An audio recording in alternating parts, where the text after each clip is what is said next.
स्वागत है आप सभी का हमारे YouTube चैनल पावर प्लांट अड्डा पे। आज हम बात करेंगे AFBC बॉलर की इंटरलॉक एंड प्रोटेक्शन के बारे में। तो देखेंगे इंटरलॉक प्रोटेक्शन क्यों ज़रूरी होता है और क्यों दिया जाता है बॉलर में। तो डिटेल्स में इसके बारे में बात करेंगे। चलिए स्टार्ट करते हैं।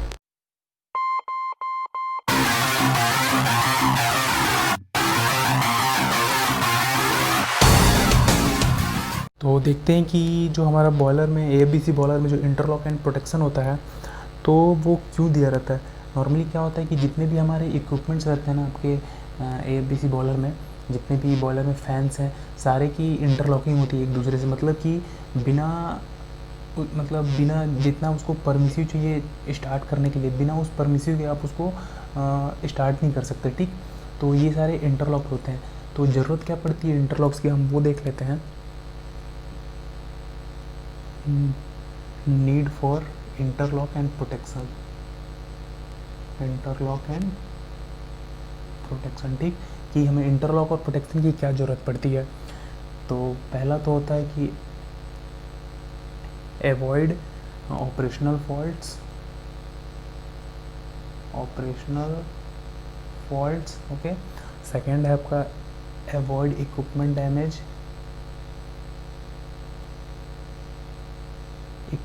Damage, okay.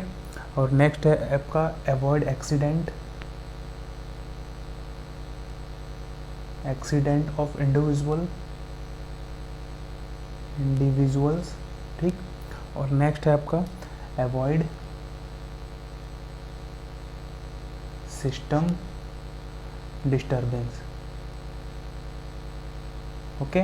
तो ये आपके मतलब हमें ये सारे ज़रूरत हैं। पहला ज़रूरत क्या है कि आपका मतलब कुछ ऑपरेशनल फॉल्ट्स ना हो जाए ड्यूरिंग ऑपरेशन के टाइम पे।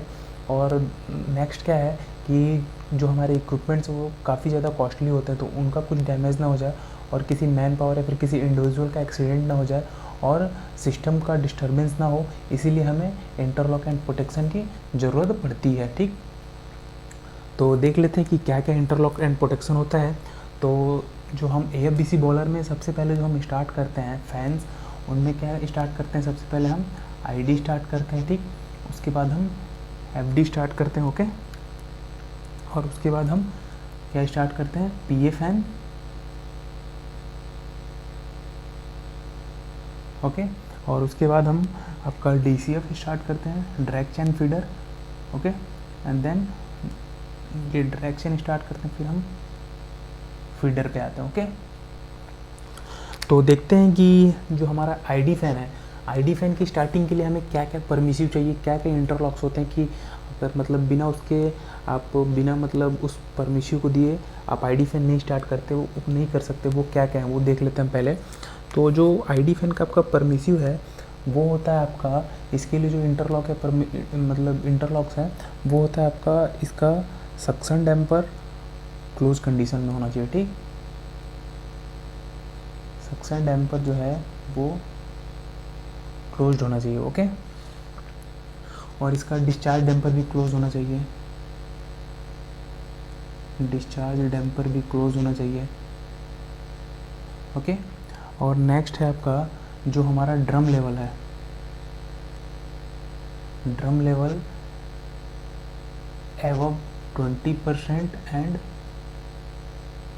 बिलो आपका 70%, ओके। मतलब वही हम कितना मेंटेन करते हैं, जो स्टैंडर्ड है आपका वो अराउंड 45 to 50% मेंटेन करते हैं। ठीक, तो जो हमारा ड्रम लेवल है वो भी हमारा 20% से कम नहीं होना चाहिए। अगर वो कम हुआ तो आप ID फैन स्टार्ट नहीं कर पाएंगे, ओके। और इसमें क्या है कि ID फैन का जो बियरिंग टेम्परेचर है वो हाई नहीं होना चाहिए, नॉट हाई, ओके। और ID फैन के मोटर का ID fan motor bearing temperature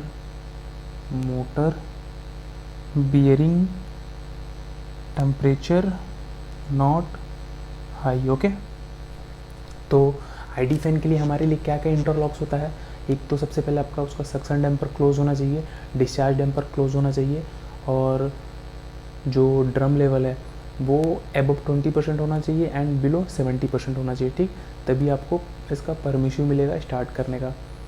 और जो आपका स्टैंडर्ड हम जो लेवल मेंटेन करते हैं नॉर्मली, वही आपका 45 से 50% मेंटेन करते हैं। और जो आपके आईडी फैन का बियरिंग का टेम्परेचर है, फ़ैन के बियरिंग का डी एंड डी दोनों साइड का हाई नहीं जाना चाहिए, मतलब ज़्यादा नहीं होना चाहिए। और जो आईडी फैन का मोटर है उसका भी बियरिंग टेम्परेचर ज़्यादा नहीं होना चाहिए, डी एंड डी दोनों का, ओके। और नेक्स्ट देख लेते हैं हम एफडी फैन के लिए, ठीक। एफडी फैन के लिए क्या क्या इंटरलॉक्स होते हैं। एफडी फैन के लिए जो आपका इंटरलॉक्स होता है, इसका होता है आपका सक्शन डैम्पर क्लोज होना चाहिए, सक्शन डैम्पर क्लोज होना चाहिए, ठीक। सक्शन डैम्पर क्लोज होना चाहिए, डिस्चार्ज डैम्पर भी क्लोज होना चाहिए, डिस्चार्ज डैम्पर भी क्लोज होना चाहिए, ओके। और इसके लिए है कि एनी आईडी फैन रनिंग, ठीक। मतलब क्या है कि आपको एफडी स्टार्ट करने से पहले एफडी का सक्शन डैम्पर जो है क्लोज हो रहेगा, डिस्चार्ज डैम्पर भी क्लोज रहेगा। और एफडी स्टार्ट करने से पहले आपको मतलब ये बोलेगा कि पहले इसको स्टार्ट करने से पहले हमें एक आईडी फैन स्टार्ट करना पड़ेगा, तभी आप एफडी फैन स्टार्ट कर पाएंगे, okay.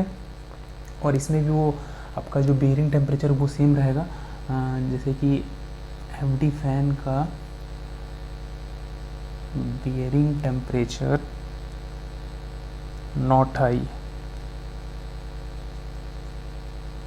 Both D and D, okay. और FD fan motor temperature, motor bearing temperature, okay, motor bearing temperature not high, okay. और जैसे ही आपने मान लीजिए कि एफडी फैन स्टार्ट किया, उसके बाद आपको मतलब जो आपका फर्नेस का ड्राफ्ट है, फर्नेस ड्राफ्ट मेंटेन करना है, ठीक। अगर वो आप नहीं करेंगे तो क्या होगा, आपका आईडी फैन ट्रिप करेगा उस पर, ठीक। आईडी फैन कब ट्रिप करेगा, कितने ड्राफ्ट पे, अगर मान लीजिए ये ±50 mm ऑफ वाटर कॉलम जाता है आपका फर्नेस का ड्राफ्ट, तो ये ट्रिप करेगा, ठीक। मान लीजिए +50 जाता है, तो उस केस में क्या होगा, आपका जो फर्नेस है वो फर्नेस मतलब उसको एक्सपेंड करने की कोशिश करेगा। मान लीजिए अंदर +50 अगर आपका ड्राफ्ट हो रहा है, तो वो मतलब फैलने की कोशिश करेगा, फटने की कोशिश करेगा। तो उसमें क्या होगा कि वो बहुत डेंजरस है। इसीलिए जब आप मतलब दोनों फैन चला लिया आपने, तो उसके बाद आपको क्या करना है, ड्राफ्ट को मेंटेन करना है, ठीक। और नेक्स्ट देख लेते हैं हम पीए फैन के लिए। पीए फैन के लिए क्या है, इसका भी सेम है, सक्शन और डिस्चार्ज डैम्पर क्लोज होना चाहिए, ठीक। सक्शन और डिस्चार्ज डैम्पर क्लोज होना चाहिए। और आपका any ID fan running, any ID fan running, any FD fan running, ठीक। मतलब कोई भी एक आईडी फैन चलना चाहिए, कोई भी एक एफडी फैन चलना चाहिए। और आपका सेम वही बियरिंग टेम्परेचर, ठीक। तो पीए फैन के लिए क्या क्या है आपका, जो आपका पीए फैन के लिए जो परमिसिव रहेगा वो रहेगा, सक्शन और डिस्चार्ज डैम्पर क्लोज होना चाहिए, कोई भी एक आईडी फैन चलना चाहिए, कोई भी एक एफडी फैन चलना चाहिए। और आपका जो बियरिंग टेम्परेचर है फैन का और मोटर का, वो ज़्यादा नहीं होना चाहिए, हाई नहीं होना चाहिए, ठीक। अदरवाइज आपको परमिसिव नहीं मिलेगा चलाने के लिए, ओके। और जो हम फ़ैन स्टार्ट करते हो तो आपको पता ही है कि सबसे पहले आईडी स्टार्ट करेंगे, फिर एफडी, फिर पीए, फिर ड्रैग चेन पे आते हैं, फिर फीडर स्टार्ट करते हैं, ठीक। तो अब देखते हैं हम ड्रैग चेन के लिए। तो ड्रैग चेन के लिए क्या रहता है कि इसके लिए आपको ड्रैग चेन डीसीएफ के लिए क्या चाहिए आपको, कोई भी एक पीए फैन चलना चाहिए, ठीक। एनी पीए फैन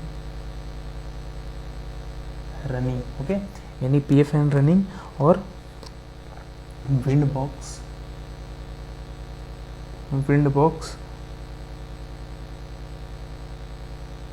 कंपार्टमेंट डैम्पर ओपन, ठीक। जो विंड बॉक्स मतलब जिस कंपार्टमेंट का विंड बॉक्स है या फिर जो विंड बॉक्स का कंपार्टमेंट है, उसके सारे डैम्पर ओपन होने चाहिए, ठीक। और क्या है इसमें भी सेम आपका डीसीएफ का bearing temperature not high, okay, DC of bearing temperature not high और मोटर का bearing temperature not high, motor bearing temperature not high, okay. और नेक्स्ट हम देख लेते हैं आपका फीडर कैसे स्टार्ट करना है फीडर के लिए, ठीक। तो फीडर के लिए क्या रहता है आपका कि फीडर के लिए आपको आपका DCF स्टार्ट होना चाहिए, ठीक। फीडर के लिए क्या है, आपका DCF स्टार्ट होना चाहिए, ठीक। और उसके बाद आपका इसमें भी सेम है कि मोटर का बेयरिंग टेम्परेचर और वाइंडिंग टेम्परेचर हाई नहीं होना चाहिए, motor bearing temperature not high and winding temperature not high, okay. तो जो हमारे इंटरलॉक एंड प्रोटेक्शन है वो यही है कि मतलब किस इक्विपमेंट को कब चलाना है। तो ये था आज का video boiler interlock and protection पे। तो वीडियो कैसा लगा ज़रूर बताएं, और अगर आपको कुछ क्वेरीज हो तो कमेंट करके पूछें, और वीडियो को लाइक करें, चैनल को सब्सक्राइब करें और अपने दोस्तों के साथ ज़रूर शेयर करें।